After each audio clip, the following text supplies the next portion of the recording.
Hi hello എല്ലാവർക്കും നമസ്കാരമുണ്ട്. Akshay പ്രകാശാണ്. So ഒരു എപ്പിസോഡല്ല, പകരം ഈ എപ്പിസോഡൊക്കെ ചെയ്യാനുള്ള റീസൺ അല്ലെങ്കിൽ എപ്പിസോഡൊക്കെ എങ്ങനെയാണ് ചെയ്യുന്നത് എന്നുള്ളതുള്ള ഒരു ക്ലാരിറ്റി വീഡിയോ ആണ് ഇന്ന് നമ്മൾ ചെയ്യാനായിട്ട് പോകുന്നത്.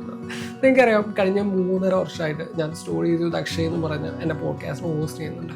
സോ ആ ഒരു പോഡ്കാസ്റ്റിംഗ് ജേർണി, ഈ ഒരു 3.5 വർഷത്തെ ജേർണിയിൽ എനിക്ക് ഉണ്ടായിട്ടുള്ള എൻ്റെ എക്സ്പീരിയൻസിൽ നിന്ന് കിട്ടിയ കാര്യങ്ങൾ, അതുപോലെ തന്നെ നിങ്ങൾ പലരും ചോദിച്ച പല ചോദ്യങ്ങൾക്കുള്ള ഒരു കൺഫ്യൂഷൻ എന്നുള്ള രീതിയിൽ നമുക്ക് എങ്ങനെ ഒരു പോഡ്കാസ്റ്റ് അല്ലെങ്കിൽ ഒരു ഓഡിയോ പോഡ്കാസ്റ്റ് ആയിക്കോട്ടെ അല്ലെങ്കിൽ വീഡിയോ പോഡ്കാസ്റ്റ് ആയിക്കോട്ടെ ഇതെങ്ങനെ സ്റ്റാർട്ട് ചെയ്യാം, അതുപോലെ തന്നെ എന്തൊക്കെ കാര്യങ്ങളാണ് ശ്രദ്ധിക്കേണ്ടത്, അതുപോലെ ഈ Spotify, apple podcast, YouTube podcast, Amazon music, auto എല്ലാ പ്ലാറ്റ്ഫോംസിലും നമുക്ക് എങ്ങനെ ഈ ഒരു എപ്പിസോഡ്സ് അപ്ലോഡ് ചെയ്യാം, ഇത്രയും കാര്യങ്ങളാണ് ഈ ഒരു പോഡ്കാസ്റ്റ് മാസ്റ്ററി എന്ന് പറയുന്ന പ്രോഗ്രാമിൽ നമ്മൾ ചെയ്യാനായിട്ട് പോകുന്നത്. അപ്പോൾ ഇതൊരു 3 പാർട്ട് സീരീസ് ആണ്. ആൻഡ് അതിൻ്റെ എക്സ്റ്റൻഷനായിട്ട് വേറെ പ്രോഗ്രാംസും കാര്യങ്ങളൊക്കെ വരുന്നുണ്ടാവും. So once again welcome to podcast mastery by Akshay the story teller.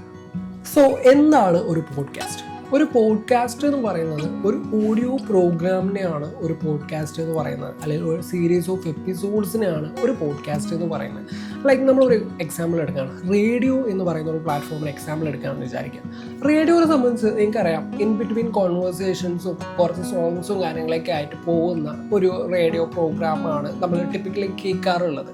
അപ്പോൾ അതിന് പകരം നമ്മൾ ഒരു പോഡ്കാസ്റ്റിലേക്ക് വരുന്ന സമയത്ത് അതൊരു ലൈവ് സെഷൻ ആയിരിക്കും റേഡിയോ എന്ന് പറയുന്നത്. പക്ഷെ ഒരു പോഡ്കാസ്റ്റ് സംബന്ധിച്ചിടത്തോളം അത് നമുക്ക് ഡൗൺലോഡ് ചെയ്യാൻ പറ്റുന്ന, സ്ട്രീം ചെയ്യാൻ പറ്റുന്ന ഒരു ഓഡിയോ ഫോമാറ്റാണ് ഈ പോഡ്കാസ്റ്റ് എന്ന് പറയുന്നത്. ഈ പോഡ്കാസ്റ്റ് നമ്മൾ മെയിൻലി നമ്മളിപ്പോൾ കണക്കുകൾ നോക്കുകയാണെന്നുണ്ടെങ്കിൽ ഏറ്റവും കൂടുതൽ കൺസ്യൂം ചെയ്യുന്ന പ്ലാറ്റ്ഫോംസ് എന്ന് പറയുന്നത്, പോഡ്കാസ്റ്റ് കൺസ്യൂം ചെയ്യുന്ന പ്ലാറ്റ്ഫോംസ് എന്ന് പറയുന്നത് സ്പോട്ടിഫൈ ആണ്, അതുപോലെ തന്നെ യൂട്യൂബ് പോഡ്കാസ്റ്റ് ആണ്. യൂട്യൂബ് പോഡ്കാസ്റ്റ് മുന്നേ ഗൂഗിൾ പോഡ്കാസ്റ്റ് ആയിരുന്നു ഉണ്ടായിരുന്നത്. പിന്നെ ഗൂഗിൾ പോഡ്കാസ്റ്റ് ഇപ്പോൾ യൂട്യൂബ് പോഡ്കാസ്റ്റായിട്ട് മാറിയതാണ്. അപ്പോൾ യൂട്യൂബിൽ തന്നെ നമ്മൾ സാധാരണ യൂട്യൂബ് ചാനൽ സ്റ്റാർട്ട് ചെയ്യില്ലേ, അപ്പോൾ അതിൽ തന്നെയാണ് യൂട്യൂബ് പോഡ്കാസ്റ്റ് നമ്മൾ ചെയ്യേണ്ടത്. ഓക്കെ, അത് നമുക്ക് RSS ലിങ്കും കാര്യങ്ങളൊക്കെ എടുത്തിട്ടാണ് ചെയ്യേണ്ടത്. അതിൻ്റെ ടെക്നിക്കലി ആയിട്ടുള്ള വീഡിയോ കാര്യങ്ങളൊക്കെ നമുക്ക് അടുത്ത എപ്പിസോഡിൽ നമുക്ക് സംസാരിക്കാം, അതിനെക്കുറിച്ചുള്ള ഡീറ്റെയിൽ ആയിട്ടുള്ള കാര്യങ്ങൾ. സോ ഒരു പോഡ്കാസ്റ്റ് എന്താണെന്നുള്ളത് നമ്മൾ സംസാരിച്ചു. അപ്പോൾ നമുക്ക് കുറച്ച് എക്സാമ്പിൾസ് എടുത്ത് നോക്കാം, അല്ലെങ്കിൽ കുറച്ച് നമുക്ക് മലയാളത്തിൽ തന്നെ ടോപ്പായിട്ടുള്ള പോഡ്കാസ്റ്റ് ഏതൊക്കെയാണ് നമുക്ക് നോക്കാം. സോ നമ്മൾ ഗൂഗിളിൽ സെർച്ച് ചെയ്യാണ് best Malayalam podcast in Spotify എന്നുള്ളത്. നൈസ്. നമ്മുടെ സ്റ്റോറീസ് വിത്ത് അക്ഷയ് നിങ്ങൾക്ക് സ്ക്രീനിൽ കാണാം. സ്റ്റോറീസ് വിത്ത് അക്ഷയാണ് നമ്മുടെ ഗൂഗിളിൽ സജഷനായിട്ട് വന്നിട്ടുള്ളത്. സ്റ്റോറീസ് വിത്ത് അക്ഷയൻ്റെ dream Malayali podcast, jail Malayali, okay, അങ്ങനെ ഒരുപാട് പോഡ്കാസ്റ്റും കാര്യങ്ങളൊക്കെ ഇതിൽ വന്നിട്ടുണ്ട്. സോ നമുക്ക് നമ്മുടെ ജേർണി എടുക്കുകയാണെന്നുണ്ടെങ്കിൽ, സ്റ്റോറീസ് വിത്ത് അക്ഷയുടെ ജേർണി എടുക്കുകയാണെന്നുണ്ടെങ്കിൽ അറൗണ്ട് 3.5 years ആയിട്ട് നമ്മൾ പോഡ്കാസ്റ്റ് ചെയ്യുന്നുണ്ട്. ഇത് ആദ്യം ഞാൻ സ്റ്റാർട്ട് ചെയ്തത് വേറൊരു പേരിലായിരുന്നു, സ്റ്റോറീസ് അക്ഷയ് തന്നെയായിരുന്നു. പക്ഷെ വേറൊരു എപ്പിസോഡ്, ഒരു പോഡ്കാസ്റ്റ് സ്റ്റാർട്ട് ചെയ്തിട്ടുണ്ടായിരുന്നു ഒരു 1 year മുന്നേ. ഈ 3.5 1 year മുന്നേ ഒരു എപ്പിസോഡ് ഞാൻ സ്റ്റാർട്ട് ചെയ്തിട്ടുണ്ടായിരുന്നു. ആ ഒരു സമയത്ത് എനിക്ക് മനസ്സിലായിട്ടുള്ള കാര്യം എന്താണെന്ന് വെച്ച് കഴിഞ്ഞാൽ, ഓക്കെ, ഇത് ഭയങ്കര ബോറിംഗ് ആണ് എന്നൊക്കെ മനസ്സിലായിട്ട് ഞാൻ ഒരു പ്രാവശ്യം നിർത്തിയതാണ്. പിന്നെയാണ് ഒരു 1 year ഗ്യാപ്പ് കഴിഞ്ഞിട്ട് ഓക്കെ ഞാൻ വീണ്ടും പോഡ്കാസ്റ്റിന് സ്റ്റാർട്ട് ചെയ്യാം. ലൈക്ക് റീൽസ് ഒക്കെ സ്റ്റാർട്ട് ചെയ്യുന്ന സമയത്താണ്, ഓൺ വോയിസ് റീൽസും കാര്യങ്ങളൊക്കെ ഇടുന്ന സമയത്താണ് ഓക്കെ ആൾക്കാർക്ക് കുറച്ചും കൂടി കേൾക്കാൻ ഇൻട്രസ്റ്റ് ഉണ്ട് എന്നുള്ള കാര്യം മനസ്സിലാക്കിയിട്ട് ഓക്കെ പോഡ്കാസ്റ്റ് എന്ന് ലോങ് ഫോം കോണ്ടൻറ്റ്സ് ചെയ്യാം എന്നുള്ള പ്ലാനിൽ ഞാൻ പോഡ്കാസ്റ്റ് സ്റ്റാർട്ട് ചെയ്യുന്നത്. അപ്പോൾ ആ ഒരു സമയത്ത് ഇപ്പോൾ കറൻ്റ്ലി സ്പോട്ടിഫൈ ഫോർ ക്രിയേറ്റേഴ്സ് എന്ന് പറയുന്ന ഒരു പ്ലാറ്റ്ഫോമാണുള്ളത്. അതിന് മുന്നേ ഉണ്ടായിരുന്ന പേര് എന്ന് പറയുന്നത് സ്പോട്ടിഫൈ ഫോർ പോഡ്കാസ്റ്റേഴ്സ് എന്ന് പറഞ്ഞ പേജാണ്. ലൈക്ക് ആ ഒരു പേരിലാണ് ഉണ്ടായിരുന്നത്. അതിന് മുന്നേ ആങ്കർ എന്ന് പറഞ്ഞൊരു പേരിലാണ് ഉണ്ടായിരുന്നത്. ഈ ആങ്കർ എന്ന് പറഞ്ഞ പേരിലുണ്ടായിരുന്ന സമയത്താണ് ഞാൻ സ്റ്റാർട്ട് ചെയ്തത്. അപ്പോൾ ആങ്കർ എന്ന് പറഞ്ഞൊരു പ്ലാറ്റ്ഫോമാണ് ഈ സ്പോട്ടിഫൈയിലേക്കും ഗാനയിലേക്കും അതുപോലെ തന്നെ ആമസോൺ മ്യൂസിക്, ആപ്പിൾ പോഡ്കാസ്റ്റ് ഇതിലേക്കൊക്കെ നമ്മുടെ ഈ പോഡ്കാസ്റ്റ് ഡിസ്ട്രിബ്യൂട്ട് ചെയ്യുന്നത്. നമ്മളിപ്പോൾ യൂട്യൂബ് ചാനലിൽ അപ്ലോഡ് ചെയ്യുന്ന സമയത്ത് ഡയറക്റ്റ് യൂട്യൂബ് ചാനലിൽ പോകാം. പക്ഷേ ഇതിലേക്കൊക്കെ പോകണമെന്നുണ്ടെങ്കിൽ, ഗാനയിലേക്കോ ആപ്പിൾ പോഡ്കാസ്റ്റിലേക്കൊക്കെ പോകണമെന്നുണ്ടെങ്കിൽ നമ്മൾ ഈ പറഞ്ഞ ഒരു പ്ലാറ്റ്ഫോം യൂസ് ചെയ്യണം. ആ പ്ലാറ്റ്ഫോംസ് മെയിൻലി നമുക്ക് ഈ പറഞ്ഞ പോലെ സ്പോട്ടിഫൈ ഫോർ ക്രിയേറ്റേഴ്സ് എന്ന് പറഞ്ഞ ഒരു പ്ലാറ്റ്ഫോം ഉണ്ട്, അതുപോലെ തന്നെ ഹബ് ഹോപ്പ് എന്ന് പറഞ്ഞൊരു പ്ലാറ്റ്ഫോം ഉണ്ട്. ഇങ്ങനെ 2 പ്ലാറ്റ്ഫോമാണ് ഇന്ത്യയിൽ മെയിനായിട്ട് യൂസ് ചെയ്യുന്ന 2 പ്ലാറ്റ്ഫോംസ് എന്ന് പറയുന്നത്. സോ ഞാൻ യൂസ് ചെയ്യുന്നത് ഈ പറഞ്ഞ സ്പോട്ടിഫൈ ഫോർ ക്രിയേറ്റേഴ്സ് എന്ന് പറഞ്ഞ പ്ലാറ്റ്ഫോമാണ്. അപ്പോൾ ഞാൻ പറഞ്ഞു നിർത്തിയത് നമ്മുടെ സ്റ്റോറി ആയിരുന്നല്ലോ. അപ്പോൾ ക്രിയേറ്റ് വിത്ത് ആങ്കർ എന്ന് പറഞ്ഞൊരു പ്രോഗ്രാം ഉണ്ടായിരുന്നു മലയാളത്തിൽ. ഈ പറഞ്ഞ ഏഷ്യ വില്ലേ എന്ന് പറഞ്ഞൊരു ചാനൽ ഉണ്ടല്ലോ, ആ ചാനലും അതുപോലെ തന്നെ സ്പോട്ടിഫൈയും കൂടി കണ്ടക്ട് ചെയ്തിട്ടുള്ള ക്രിയേറ്റ് വിത്ത് ആങ്കർ എന്ന് പറഞ്ഞ പ്രോഗ്രാം ഉണ്ടായിരുന്നു. അതായത് ഒരു 3 വീക്സ് ട്രെയിനിങ് സെഷൻസും അതുപോലെ തന്നെ ലാസ്റ്റ് ഒരു എപ്പിസോഡ്സ് ഒക്കെ അപ്ലോഡ് ചെയ്യുന്നത്, ലൈക്ക് ഇൻ ബിറ്റ്വീൻ എപ്പിസോഡ്സ് ഒക്കെ അപ്ലോഡ് ചെയ്യണം. അപ്പോൾ അങ്ങനെ ഒരു കോമ്പറ്റീഷനും കാര്യങ്ങളൊക്കെ വെച്ചിട്ടുള്ള ഒരു ട്രെയിനിങ് പ്രോഗ്രാം ഉണ്ടായിരുന്നു, ക്രിയേറ്റ് വിത്ത് ആങ്കർ എന്ന് പറഞ്ഞിട്ട് ഏഷ്യാവിലെയും സ്പോട്ടിഫൈയും കണ്ടക്ട് ചെയ്തത്. ആ ഒരു സമയത്ത് എനിക്ക് അതിൻ്റെ ഫസ്റ്റ് റണ്ണറപ്പ് ആയിട്ട് എൻ്റെ പേര് വന്നു. അപ്പോൾ ആ ഒരു സമയത്താണ് ഓക്കെ ക്ലൈസ് ഇത് കൊള്ളാം എന്നുള്ളൊരു ഫീൽ വന്ന് നമ്മൾ പോഡ്കാസ്റ്റ് സ്റ്റാർട്ട് ചെയ്യുന്നത്, ലൈക്ക് പോഡ്കാസ്റ്റിലേക്ക് കംപ്ലീറ്റ് ആയിട്ട് ഇറങ്ങുന്നത്. പിന്നെ ആദ്യം നമ്മൾ സ്റ്റാർട്ട് ചെയ്യുന്ന സമയത്ത് ഒരു 6 മന്ത്സോളം നമ്മളുടെ ലിസണേഴ്സ് എന്ന് പറയുന്നത് 5 to 6 ഒക്കെയാണ് നമ്മുടെ കൗണ്ട് വന്നിട്ടുണ്ടായിരുന്നത്. 4 to 5 to 6 ഒക്കെ ആയിരുന്നു ഡെയിലി ലിസൺസ് വന്നിട്ടുണ്ടായിരുന്നത്. 6 മാസത്തോളം ആ ഒരു ലിസണേഴ്സ് മാത്രമായിരുന്നു ഉണ്ടായിരുന്നത്. അത് ഗ്രാഫ് ഇങ്ങനെ ഇടയ്ക്ക് 10 to 12 ഒക്കെ ആവും, പിന്നെയും താഴും. ഇങ്ങനെ ഒരു ഗ്രാഫായിരുന്നു ആദ്യം ഉണ്ടായിരുന്നത്. പിന്നെ ഒരു 6 മന്ത്സ് കഴിഞ്ഞിട്ടാണ് ഈ ഒരു ഗ്രാഫ് ഇങ്ങനെ കയറി പോകുന്നത്. ആ ഒരു സമയത്ത് ഓക്കെ നൈസ് ഇത് കൊള്ളാം എന്നുള്ളൊരു ഫീൽ വന്നു, ലൈക്ക് ആൾക്കാർ കേൾക്കുന്നുണ്ട് എന്നുള്ള മനസ്സിലായി. അപ്പോൾ എപ്പിസോഡ് കൺസിസ്റ്റൻ്റ് ആയിട്ട് ഇടാനായിട്ട് തുടങ്ങി. ഞാൻ സ്റ്റാർട്ട് ചെയ്ത സമയത്ത് ഞാൻ റാൻഡമായിട്ട് എന്തൊക്കെ മൈൻഡിൽ വരുന്ന തോട്ട്സ് ഉണ്ടോ അതൊക്കെ ഷെയർ ചെയ്യായിരുന്നു പോഡ്കാസ്റ്റിൽ. പക്ഷേ ആ ഒരു സമയത്ത് എന്ന് വെച്ച് കഴിഞ്ഞാൽ ലിസണേഴ്സ് പരക്കെയായിരുന്നു, എന്താ പറയുക, ഭയങ്കര ജനറിക് ആയിട്ടുള്ള ഓഡിയൻസ് ആയിരുന്നു.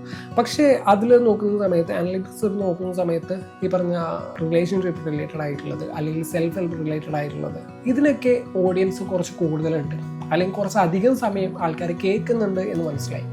ആ ഒരു സമയത്താണ് പോഡ്കാസ്റ്റ് സ്റ്റാർട്ട് ചെയ്യുന്നത്. പോഡ്കാസ്റ്റ് കണ്ടിന്യൂ തന്നെ ചെയ്യണം, ഈ പറഞ്ഞ എപ്പിസോഡ്സ് കുറച്ചും കൂടി കോൺസെൻട്രേറ്റ് ചെയ്യണം എന്നുള്ള മനസ്സിലാക്കിയിട്ട് അതിലേക്ക് ചെയ്തത്.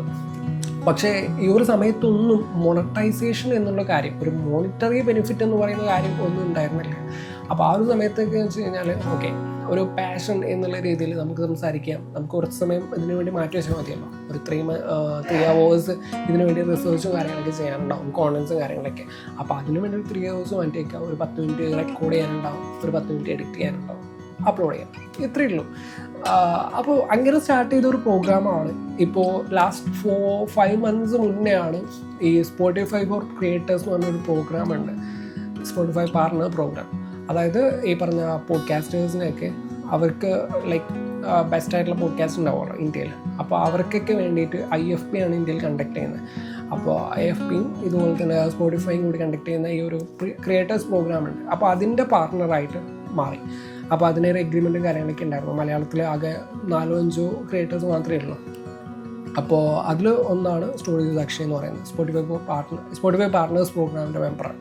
അപ്പോൾ അതിൻ്റെ ഒരു ബെനിഫിറ്റ് എന്താണെന്ന് വെച്ച് കഴിഞ്ഞാൽ ഈ സ്പോട്ടിഫൈയിൽ വരുന്ന, അതായത് സ്പോട്ടിഫൈ ഫോർ ക്രിയേറ്റേഴ്സ് എന്ന് പറഞ്ഞ പ്രോഗ്രാമിൽ വരുന്ന പല എന്താ പറയുക പുതിയ അപ്ഡേറ്റ്സ്, പുതിയ ടിപ്സ് കാര്യങ്ങളൊക്കെ എനിക്ക് ഡയറക്റ്റ് ആക്സസ് കിട്ടും. അതുപോലെ തന്നെ എന്നെ സംബന്ധിച്ചിടത്തോളം ഒരു പോഡ്കാസ്റ്റ് മാനേജർ ഉണ്ട്.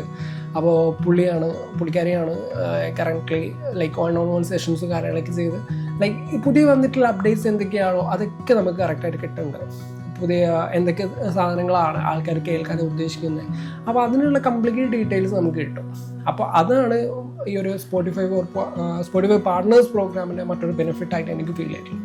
സോ ഇതൊക്കെയാണ് നമ്മുടെ ഒരു ജേർണി എന്ന് പറയുന്നത്. ഒരു 3.5 years ആയിട്ട് പല എപ്പിസോഡ്സും കാര്യങ്ങളൊക്കെ ചെയ്തിട്ടുണ്ടായിരുന്നു. പിന്നെ അതേപോലെ ഹബ്ബോബറിൻ്റെ ഒരു പ്രോഗ്രാമിൽ ഞാൻ top 3 self love podcast in India എന്ന് പറയുന്ന ഒരു റാങ്കിങ്ങും കാര്യങ്ങളൊക്കെ നമുക്ക് കിട്ടിയിട്ടുണ്ടായിരുന്നു. അപ്പോൾ ഇതൊക്കെയാണ് നമ്മുടെ ഒരു ബാക്ക്, അല്ലെങ്കിൽ നമ്മുടെ ഒരു ജേർണിനെ പറ്റി പറയാനായിട്ടുള്ളത്. നമ്മൾ ഗൂഗിൾ റിസൾട്ട്സും കാര്യങ്ങളൊക്കെ കണ്ടു. അപ്പോൾ എന്തിനാണ് ഒരു പോഡ്കാസ്റ്റ് ചെയ്യുന്നത് എന്ന് ചോദിച്ചു കഴിഞ്ഞാൽ പലർക്കും പല അഭിപ്രായങ്ങളും കാര്യങ്ങളൊക്കെ ആയിരിക്കും. ചില ആളെ സംബന്ധിച്ചിടത്തോളം അവരുടെ ഐഡിയാസും കാര്യങ്ങളൊക്കെ എക്സ്പ്രസ് ചെയ്യാനായിട്ട് ചില ജേർണലിംഗ് പോലത്തെ പരിപാടികളുണ്ടല്ലോ, നമ്മൾ റൈറ്റ് ചെയ്യല്ലോ ജേർണൽസ്, അതിന് പകരമായിട്ട് അത് പോഡ്കാസ്റ്റിൽ ചെയ്യുന്ന ആൾക്കാരുണ്ട്. അല്ലാതെ തന്നെ ലവ് സ്റ്റോറീസ് വായിക്കുന്ന ലൈഫ് ലൈൻ ബൈ മേഘ എന്ന് പറയുന്ന എൻ്റെ ഫ്രണ്ടിൻ്റെ എപ്പിസോഡ് തന്നെയുണ്ട്, പോഡ്കാസ്റ്റ് തന്നെയുണ്ട്. അപ്പോൾ പുള്ളിക്കാരി ഇതിൽ സംസാരിക്കുന്നത് കംപ്ലീറ്റ് ആയിട്ട് ഈ ലവ് സ്റ്റോറീസും കാര്യങ്ങളൊക്കെയാണ്. അവളുടെ ഐഡിയാസും കാര്യങ്ങളൊക്കെ ഉണ്ടാവും, അതൊക്കെ ആയിരിക്കും ഷെയർ ചെയ്യുന്നുണ്ടാവുക. ഇങ്ങനെ ഒരുപാട് കാര്യങ്ങൾ ഷെയർ ചെയ്യുന്ന സ്പോർട്സ് റിലേറ്റഡ് ആയിട്ടുള്ള എപ്പിസോഡ്സ് ചെയ്യുന്ന ആൾക്കാരുണ്ട്, ഈ ഇൻ്റർവ്യൂസും കാര്യങ്ങളൊക്കെ ചെയ്യുന്ന ആൾക്കാരുണ്ട്. അപ്പോൾ അങ്ങനെ ഒരുപാട് ടൈപ്പ് ഓഫ് പോഡ്കാസ്റ്റ് നമുക്ക് ഇപ്പോൾ മലയാളത്തിൽ തന്നെ അവൈലബിൾ ആയിട്ടുണ്ട്. ഞാനിപ്പോൾ പറഞ്ഞല്ലോ ഒരു 5,000 to 8,000 എപ്പിസോഡ്സ് ഒക്കെ പോഡ്കാസ്റ്റ് തന്നെ ഇപ്പോൾ കറന്റ് മലയാളത്തിലുണ്ട്. ഈ ലാസ്റ്റ് 1 year ആയിട്ട് ഈ ഒരു ബൂമിൻ്റെ ഭാഗമായിട്ട് മലയാളത്തിലുണ്ട്. അതുപോലെ തന്നെ പോഡ്കാസ്റ്റ് ചെയ്യുന്നതിന് മറ്റൊരു ബെനിഫിറ്റ് എന്ന് പറയുന്നത് പേഴ്സണൽ ബ്രാൻഡിങ് ആണ്. ഇന്ന് പല ഈ പറഞ്ഞ ഫൗണ്ടേഴ്സ് ആയിക്കോട്ടെ, ക്രിയേറ്റേഴ്സ് ആയിക്കോട്ടെ, അവരൊക്കെ ചെയ്യുന്ന എന്തിനാന്ന് വെച്ച് കഴിഞ്ഞാൽ അവരുടെ പേഴ്സണൽ ബ്രാൻഡ് ഗ്രോ ചെയ്യും. അല്ലെങ്കിൽ അവരുടെ പേഴ്സണൽ ബ്രാൻഡ് ഷോക്കേസ് ചെയ്യാനായിട്ട് ഈ പറഞ്ഞ പോഡ്കാസ്റ്റ് എന്ന് പറഞ്ഞ പ്ലാറ്റ്ഫോം യൂസ് ചെയ്യുന്നുണ്ട്. അപ്പോൾ നിങ്ങളൊരു പേഴ്സണൽ ബ്രാൻഡ് ഫോക്കസ് ചെയ്യുന്ന ആൾക്കാരാണ്, പേഴ്സണൽ ബ്രാൻഡ് ഉണ്ടാക്കാൻ ശ്രമിക്കുന്ന ഒരാളാണെന്നുണ്ടെങ്കിൽ നിങ്ങൾക്ക് ബെസ്റ്റ് ആയിട്ടുള്ള വേ ആണ് ഈ 2025 പല മാർക്കറ്റിംഗ് റിസർച്ചേഴ്സും പറയുന്ന കാര്യമാണ് പോഡ്കാസ്റ്റാണ് ഓർഗാനിക് റീച്ചിനും അല്ലെങ്കിൽ എന്താ പറയുക ഒരു പേഴ്സണൽ ബ്രാൻഡ് ഉണ്ടാക്കാനായിട്ട് അതുവഴി നമ്മുടെ കമ്പനിക്ക് ഒരു ഐഡൻറ്റിറ്റി ക്രിയേറ്റ് ചെയ്യാനായിട്ട് ഹെൽപ്പ് ചെയ്യുന്ന മറ്റൊരു കാര്യം എന്ന് പറയുന്നത്. സോ യെസ്, ഒരു പോഡ്കാസ്റ്റ് എന്ന് പറയുന്നത് നമ്മുടെ ഒരു തോട്ട് ലീഡറായിട്ട് നമുക്ക് നമ്മളെ തന്നെ പ്ലേസ് ചെയ്യാനായിട്ട് ഹെൽപ്പ് ചെയ്യുന്നൊരു പ്ലാറ്റ്ഫോം കൂടിയാണ് പോഡ്കാസ്റ്റ് എന്ന് പറയുന്നത്. സോ ഇതൊക്കെയാണ് നമ്മുടെ ഒരു ജേണി അല്ലെങ്കിൽ ഒരു പോഡ്കാസ്റ്റിംഗ് എന്തിന് സ്റ്റാർട്ട് ചെയ്തു അല്ലെങ്കിൽ എന്താണ് പോഡ്കാസ്റ്റ് എന്നൊക്കെ പറയുന്നത്. സോ നെക്സ്റ്റ് എപ്പിസോഡ് തൊട്ട് നമുക്ക് എന്തൊക്കെയാണ് ടൂൾസ് യൂസ് ചെയ്യുന്നത്, നമ്മൾ എങ്ങനെയൊക്കെയാണ് റെക്കോർഡ് ചെയ്യുന്നത് എന്നുള്ള കാര്യങ്ങളൊക്കെ നമുക്ക് പറയാനായിട്ട് പറ്റും. സോ ഞാൻ സ്റ്റാർട്ട് ചെയ്തത് ഫോണിൽ തന്നെയായിരുന്നു സ്റ്റാർട്ട് ചെയ്തിട്ടുണ്ടായിരുന്നത്. ഫോണിൽ സാധാരണ നമ്മുടെ വോയിസ് റെക്കോർഡർ ഉണ്ടല്ലോ, വോയിസ് റെക്കോർഡറിൽ നമ്മൾ ജസ്റ്റ് റെക്കോർഡ് ചെയ്യും, സംസാരിക്കും, എന്നിട്ട് അതിൽ തന്നെ എഡിറ്റ് ചെയ്യും, എന്നിട്ട് അപ്ലോഡ് ചെയ്യും എന്നുള്ള പരിപാടിയായിരുന്നു. പിന്നെ ഞാനൊരു ബഡ്ജറ്റ് മൈക്ക് ഉണ്ട്, ഒരു 5.9 T699 എന്ന് പറഞ്ഞൊരു മൈക്കാണത്. അപ്പോൾ അത് ഞാൻ യൂസ് ചെയ്യുന്നുണ്ടായിരുന്നു. അതിന് ശേഷമാണ് ഇപ്പോൾ ലാസ്റ്റ് മന്ത് ഞാൻ മറ്റേ ഹോളി ലാൻഡിൻ്റെ മൈക്ക് വാങ്ങിയിട്ടുണ്ടായിരുന്നു. സോ അടുത്ത എപ്പിസോഡ് തൊട്ട് നമുക്ക് ഇതൊക്കെ എങ്ങനെയാണ് ഈ റെക്കോർഡ് ചെയ്യുന്നത്, അതുപോലെ തന്നെ ഇതൊക്കെ എങ്ങനെയാണ് അപ്ലോഡ് ചെയ്യുന്നത്, ഈ സ്പോട്ടിഫൈ ഫോർ ക്രിയേറ്റേഴ്സ് എന്ന് പറഞ്ഞാൽ ഈ ഒരു പ്ലാറ്റ്ഫോം എങ്ങനെയാണ് യൂസ് ചെയ്യുന്നത്, ഇതിൻ്റെയൊക്കെ ഒരു ലൈവ് ഡെമോൺസ്ട്രേഷൻ നമുക്ക് അടുത്ത എപ്പിസോഡിൽ കാണാം. So that's all about today. So once again എല്ലാവർക്കും ഈ പറഞ്ഞ എപ്പിസോഡ്സും കാര്യങ്ങളൊക്കെ കേൾക്കുന്ന എല്ലാവർക്കും, അതുപോലെ തന്നെ സ്റ്റോറീസ് സെക്ഷയുടെ എപ്പിസോഡ്സും കാര്യങ്ങൾ കേൾക്കുന്ന എല്ലാവർക്കും, അതുപോലെ തന്നെ ഈ പറഞ്ഞ പോഡ്കാസ്റ്റ് സ്റ്റാർട്ട് ചെയ്യാൻ താല്പര്യമുള്ള അത് കേൾക്കുന്ന എല്ലാവർക്കും ഒരു ബെസ്റ്റ് വിഷസ് നേരെയാണ്. So that's all. Thank you so much.